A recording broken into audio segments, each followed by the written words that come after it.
Let me ask you something. You walk into the room. Your budgie immediately starts chirping, loudly, nonstop, like it's been waiting for you. You think, it's happy to see me. But here's what you don't know. Your budgie doesn't see you as a human, not even close. And the moment you understand what it actually sees when it looks at you, everything changes.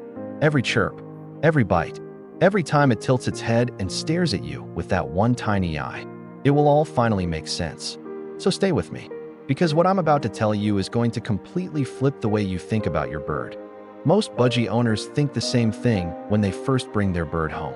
It doesn't like me yet. It's scared. It's just being stubborn. You try to hold it. It flies away. You offer your finger. It bites you. You talk to it softly. It screams at the wall.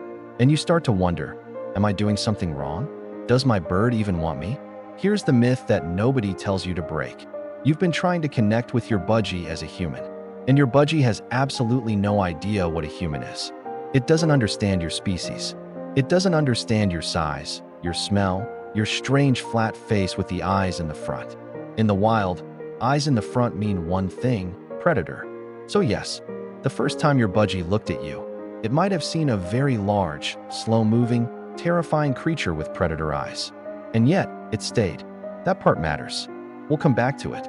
By the end of this video, you're going to understand exactly how your budgie's mind works, what it actually feels when it sees you, why it does the things it does, and why those things, the chirping, the biting, the screaming at 7 a.m., are not random. They are messages. And once you can read them, everything about your bond with your bird shifts. Let's get into it. In the wild, budgies don't live alone. Ever. They live in massive flocks, sometimes thousands of birds, moving together, eating together, sleeping side by side on a branch in the dark. A budgie alone in the wild is a budgie that is about to die. Predators pick off the ones who wander. Safety comes from the group. Warmth comes from the group. Everything good comes from the group. So when your budgie looks at you, it is not thinking human. It is thinking flock member or not. That's the only question your bird is asking every single time it sees you. Are you part of the flock, or are you a threat?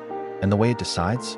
It watches you, constantly, with both eyes, separately, because budgies can process two completely different images at the same time, one from each eye. They are always watching, always scanning, always deciding.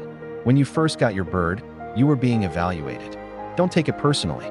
Every new thing gets evaluated. That's survival. But here's the twist. The fact that your bird is still in your home, still chirping when you walk in, still choosing to sit near you on the perch, that means you passed. You are flock now. Think about the last time your budgie chirped when you left the room. You probably thought, oh, it just wants attention. But it's deeper than that. In a flock, birds constantly make contact calls, little chirps, short sounds, back and forth between every bird in the group. It's how they say, I'm here. Are you there? Okay, good. We're safe. It's a roll call, running all day, every day.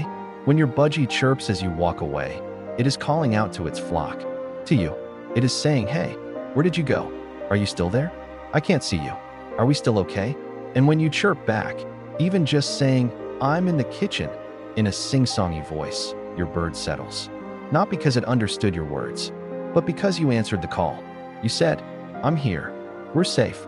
Studies have shown that budgies can recognize individual voices. They know your specific sound, which means when you walk into a room and your bird immediately reacts, it's not just responding to movement. It's responding to you, specifically, by voice. Let that land for a second. Your bird knows the sound of you, but knowing your voice is just the beginning. Because here's what's coming next. What about when your budgie bites you? What about when it screams for no reason? What about when it ignores you completely for 3 days and then suddenly wants to sit on your shoulder? None of that is random. All of it has meaning. And one of those behaviors, one that most owners misread completely, is actually a sign of something incredible. I'll explain in just a moment. Your budgie bit you, and you pulled away, confused, maybe even hurt. Not just your finger, but your feelings. I was trying to be nice. Why would it do that? Here's the truth that will change how you see every bite from now on. Budgies use their beak for everything. It is their hand, their tool, their way of testing the world. When a budgie nibbles on another bird in the flock, on their feathers, their feet, their face, that's not aggression. That's grooming. That's connection. That's I like you enough to touch you. And when your bird nibbles on your finger, yes, even when it pinches a little, it may be doing the exact same thing. It is treating you like flock. Now, there's a difference between a warning bite and a bonding nibble. A warning bite is fast, hard, and your bird moves away after. That means back off. I'm overwhelmed. But a slow nibble, where your bird stays close, where it keeps coming back to your hand, that's not aggression. That's affection, budgie style. The problem is, we're humans. We don't speak beak. So we flinch, we pull away, and our bird is left thinking, I tried to bond with you. You rejected me. Start paying attention to the type of contact, not just the fact that there was contact. Has your budgie ever just sat near you? Not chirping, not playing, just sitting, maybe on the perch closest to you, or on the arm of your chair, just existing in your space. You might have thought, it's bored, it's tired, it's ignoring me. But in flock behavior, this is one of the most intimate things a bird can do. In the wild, budgies press against each other on branches at night. They sleep shoulder to shoulder, because closeness means safety. It means, I don't need to be alert right now. I trust the ones beside me enough to rest. When your budgie chooses to sit near you in silence, it is resting in your presence. It has decided that you are safe enough to let its guard down. You are not being ignored. You are being trusted. Here's the part one want you to really sit with. Your budgie, this tiny creature, 30 grams, a brain the size of a grape, was designed by millions of years of evolution to be afraid of large things, of unfamiliar things, of anything with forward-facing eyes. You are large. You are unfamiliar. You have forward-facing eyes. And yet, here it is, in your home, calling for you when you leave the room, nibbling your finger, resting near you in the quiet. It didn't have to do any of that.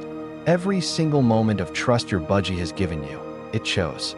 Against its instincts, against everything its tiny nervous system was built to fear.